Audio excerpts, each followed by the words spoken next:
Perkenalkan, nama saya Raymond Adrian Tengriano dengan NIM 520161031. Pada kesempatan kali ini saya akan menjelaskan program saya. Pertama-tama, untuk program ini memiliki dua akun admin dan akun user biasa. Untuk akun admin, tampilannya akan seperti ini. Terdapat data master yang hanya akan dapat diakses oleh admin. Sedangkan untuk akun user biasa hanya dapat memunculkan nama form rekomendasi nama dosen. Untuk penjelasan lebih detail sebaiknya kita menggunakan akun admin. Pada sistem pendukung keputusan ini ada 4 data master. Yang pertama data master untuk bidang kajian. Bidang kajian ini adalah salah satu dari kriteria-kriteria yang akan digunakan pada metode NavBayes nantinya. Kriteria-kriterianya itu salah satunya adalah bidang kajian, berikutnya ada topik penelitian, dan dosen. Untuk data master bimbingan ini akan menyimpan data-data yang ada sebelumnya dan disimpan ke dalam database. Data ini yang nanti akan dipakai untuk memunculkan nama rekomendasi dosen. Pada bidang kajian dapat ditambahkan nama bidang yang baru. Contohnya memasukkan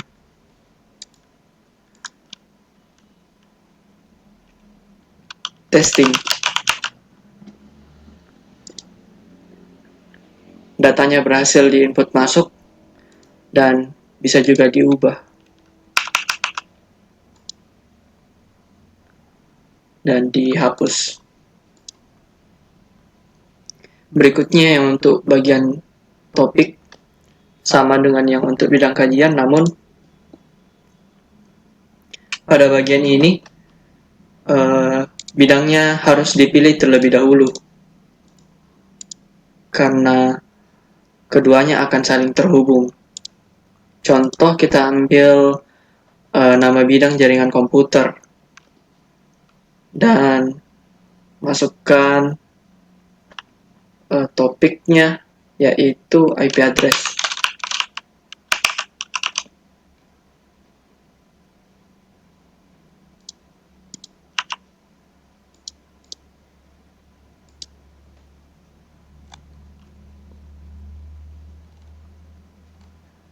Tadi belum kelihatan kalau ada bidang yang baru ditambahkan. Contoh kita tambahkan ulang yang data testing tadi. Terus kita lihat di bagian topik, testingnya muncul. Oke, terus untuk data dosen.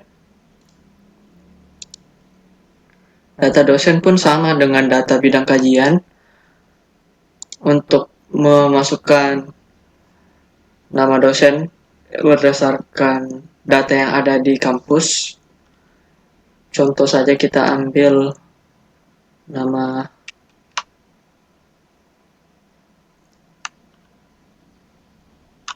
Ibu Malina misalnya. Dan penentuan jumlah pengalaman itu ada 2, sedikit dan banyak. Untuk penentuan jumlah pengalaman ini menggunakan pengambilan rata-rata per semester yang sudah ditentukan di laporan skripsi. Penentuannya contoh saja kita ambil banyak, maka nanti akan tertambah namanya Ibu Marlina dengan jumlah pengalaman yang banyak. Terus untuk data bimbingan pun sama seperti itu. Kita cuma perlu input tanggal. Data-data ini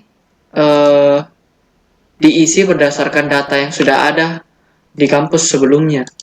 Contoh kita ambil tahun 2017 bulan Maret tanggal 15.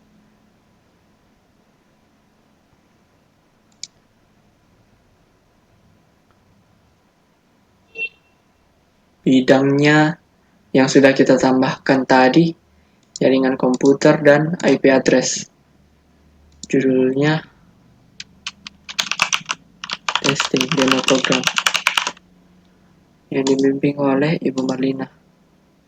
Submit. Nanti datanya akan muncul seperti berikut di paling bawah ini. Terus untuk yang bagian fitur paling terakhir, yaitu bagian rekomendasi. Di sini penerapan metodenya dilakukan. Sebelum memunculkan nama-nama yang mau direkomendasikan, kita perlu isi kriteria-kriterianya. Kriteria-kriterianya itu ada 3, yaitu bidang, topik, dan jumlah pengalaman. Untuk contoh untuk pengetesannya, bisa kita ambil yang software engineering, Internet of Things, dan dengan jumlah pengalaman yang banyak, dan submit. Maka akan dimunculkan nama rekomendasi berdasarkan data yang dipilih oleh user. Nama dosen yang direkomendasikan adalah Pak Syaiful. Kalau diganti, bisa kita pilih topiknya mobile development dengan jumlah pengalaman sedikit dan submit. Ini berikut adalah nama-nama yang direkomendasikan. Kita ganti lagi, coba dengan desain dan multimedia dengan jumlah pengalaman sedikit. Oke. Dan hasilnya juga berubah. Kalau kita ganti banyak, hasilnya juga berubah. Setelah itu, untuk kepentingan ujian, proses perhitungan Naive-Bayes-nya dapat kita tampilkan, tetapi saya tidak menyediakan tombol. Jadi untuk mengakses proses hitungnya, hanya perlu ditambahkan sebelum tanda tanya ini, ditambahkan backslash, hitung, dan enter.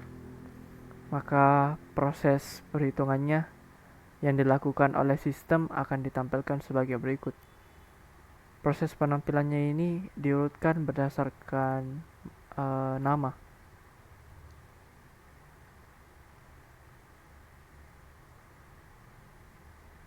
Untuk namanya Pak Hamdan seperti berikut, untuk namanya Pak Syaiful sebagai berikut, Bapak Albudul Munir sebagai berikut, Pak Junaidi sebagai berikut, Pak Fajar sebagai berikut, Kak Hasni, Pak Sofyan, Kak Putri, Kak Ismi, dan Kak Arianti, serta Pak Agus. Sekian program demo program ini. Terima kasih.